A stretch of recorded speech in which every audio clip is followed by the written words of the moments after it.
আসসালামু আলাইকুম। কৃষি এগ্রো নার্সারির পক্ষ থেকে স্বাগতম। আমি মোহাম্মদ আমিরুল ইসলাম, জেলা নাটোর, থানা বড়াইগ্রাম, গ্রাম তালসু, কুন্ডুপাড়া। এগুলো মূলত বারইটু জাতের লম্বা পটলের চারা। পটল চাষের মূলত উপযুক্ত সময় হচ্ছে অক্টোবর, নভেম্বর, ডিসেম্বর, জানুয়ারি, ফেব্রুয়ারি। এই 5 মাসের ভিতরে যদি পটলের চারা রোপণ করতে পারেন সর্বোচ্চ বেটার টাইম। তো এই পটলের চাষের ক্ষেত্রে মূলত উঁচু জমিতে পটল চাষাবাদ করতে হবে, নিচু জমিতে পটল চাষাবাদ করলে হবে না। আর পটলের চারা রোপণের ক্ষেত্রে দেখা যায় যে আপনারা লাগাবেন লাইনে 2 হাত পর পর, এক লাইন থেকে আরেক লাইন 5.5 হাত পর পর পটলের চারা রোপণ করবেন।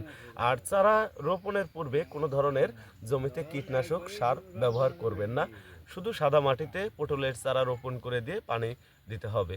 তে আমরা প্রতি পিস চারা 10 টাকা করে বিক্রি করতেছি। আমাদের ঠিকানা নাটোর জেলা বড়াইগ্রাম থানা, গ্রাম তালসু, কুন্ডুপাড়া। আমি মোহাম্মদ আমিরুল ইসলাম। আমাদের অনলাইনে অর্ডার দেওয়ার ক্ষেত্রে সর্বনিম্ন 30 পিস চারার আমরা অর্ডার নেই, আর সর্বোচ্চ যত 1000 পিস আপনারা অর্ডার দেন আমাদের ভাড়া ক্যারেটে টাকা অগ্রিম বহন করতে হবে। চারার টাকা চারা হাতে পাওয়ার পর কুরিয়ার অফিসে।